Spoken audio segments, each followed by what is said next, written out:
तो उम्मीद है आप सभी लोग मस्त होंगे। तो इस वीडियो में बात करने वाले हैं ध्यान साधना की। ठीक है।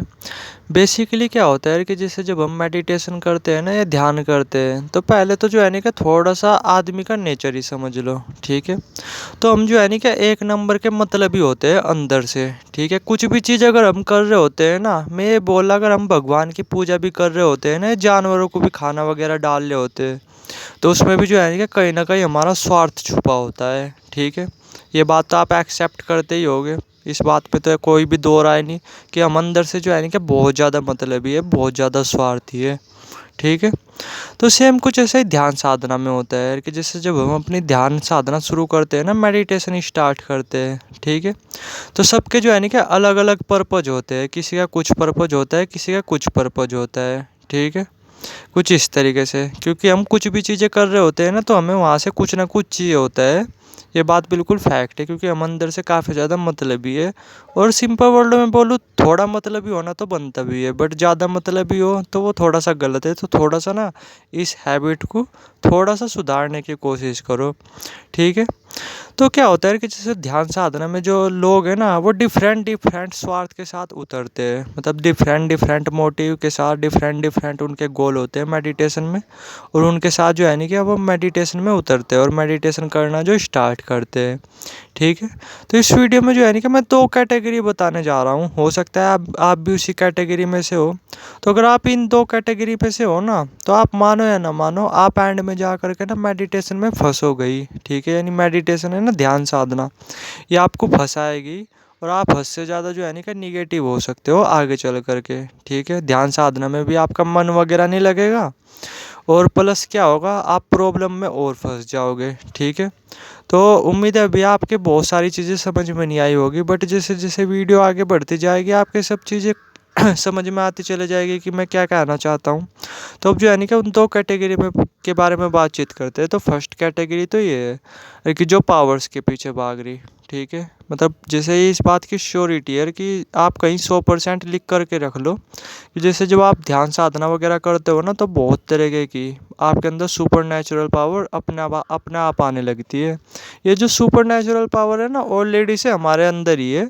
बट ये है कि ये जो है ना कि विकसित नहीं हो पाती है, बाहर निकल नहीं पाती।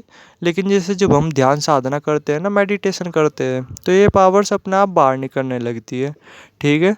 तो फर्स्ट कैटेगरी तो ये है कि जो पावर्स के पीछे भागती है। ठीक है। मतलब वे मेडिटेशन किस उद्देश्य के साथ कर रहे, अरे कि भाई जो है नहीं कि हमें पावर्स वगैरह मिले कुछ इस तरीके से। ठीक है। तो अगर आप भी ऐसे बंदे हो, तो मानो या ना मानो, आप लिख करके कहीं पे रख सकते हो, और कि आप आगे चल करके ना इन फ्यूचर आप फंसोगे फंसोगे हर हाल में। क्योंकि ये बात भी बिल्कुल फैक्ट है, हर कि जैसे जो बंदा पावर्स वगैरह, एक तरह से बोल सकते हो पावर्स वगैरह के पीछे भागता है ना, तो जो ये नेचर है, जो ये यूनिवर्स है, इससे कुछ नहीं छिपता। ठीक है। तो ये जो है ना कि ऐसे बंदों का टेस्ट भी बहुत ज़्यादा लेती है। ठीक है। मतलब एक तरह से बोल सकते हो ऑब्जर्व भी बहुत करती है, नए नए चैलेंजेस रखती है ऐसे बंदे के सामने जो पावर्स वगैरह के पीछे भाग रहा। और ये मान करके चलो बहुत हद तक पॉसिबिलिटी यही रहती है कि जो नेचर जो भी टेस्ट वगैरह रखेगी ना आपके सामने आपको ऑब्जर्व करने के लिए, आप उसमें फेल होने ही होने हो, अगर आप किसी गलत उद्देश्य के साथ इन पावर्स के पीछे भाग रहे हो, जो कि होता ही है। मैं अगर एक एग्जांपल दूँ ना, कि जैसे 100 बंदे हैं ना, अगर 100 बंदे में से मतलब 100 बंदों को अगर हिप्नोटिज्म पावर दे दी जाए कि वे जिस पर्सन को चाहे उस बंदे को हिप्नोटिज कर सके कुछ इस तरीके से, तो इस बात की श्योरिटी है कि 100 में से ना 80 या 90 लोग जो ये पावर मिली ना उन्हें, इसका गलत यूज ही करेंगे। तो ऐसे बंदों को ना ये नेचर बहुत ज़्यादा टेस्ट लेता है, बहुत ज़्यादा ऑब्जर्व करता है। और मज़े की बात ये है कि ये जो परीक्षा होती है ना, जो ये एक तरह से बोल सकते हो जो नेचर टेस्ट लेता है, इसमें बंदा फेल ही होता है ज़्यादातर। और फिर जो है ना कि बंदे के सामने बहुत तरीके की प्रॉब्लम्स वगैरह आने लगती है अपने आप। ठीक है। कुछ इस तरीके से दूसरे बंदे वे होते हैं जो एक तरह से बोल सकते हो जो एक्सपीरियंस के पीछे भाग रहे हैं, कि जैसे हम मेडिटेशन कर रहे हैं, अब हमें लाइट दिखनी चाहिए, अब हमें ये होना चाहिए, अब हमें ये होना चाहिए। अरे जो मेडिटेशन है उसका उद्देश्य ये नहीं है कि आपको तरह तरह के एक्सपीरियंस करवाना। ठीक है।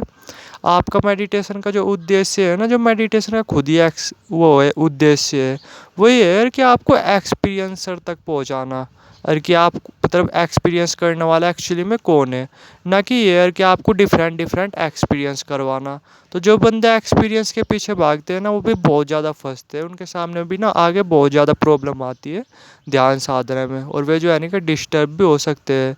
तो इसलिए अगर आप इन दो कैटेगरी में से हो ना तो आज ये चीज़ें छोड़ दो, मतलब अपने दिमाग में से निकाल दो। फर्स्ट तो ये कि पावर्स के पीछे भागना बंद कर दो, और दूसरा ये एक्सपीरियंस के पीछे भागना बंद कर दो, वरना आप लिख करके ले लो आप 100% फंसोगे ही फंसोगे। जो मेन उद्देश्य है ना उस पर फोकस करो बस, या दिमाग शांत करने पे, और कुछ नहीं।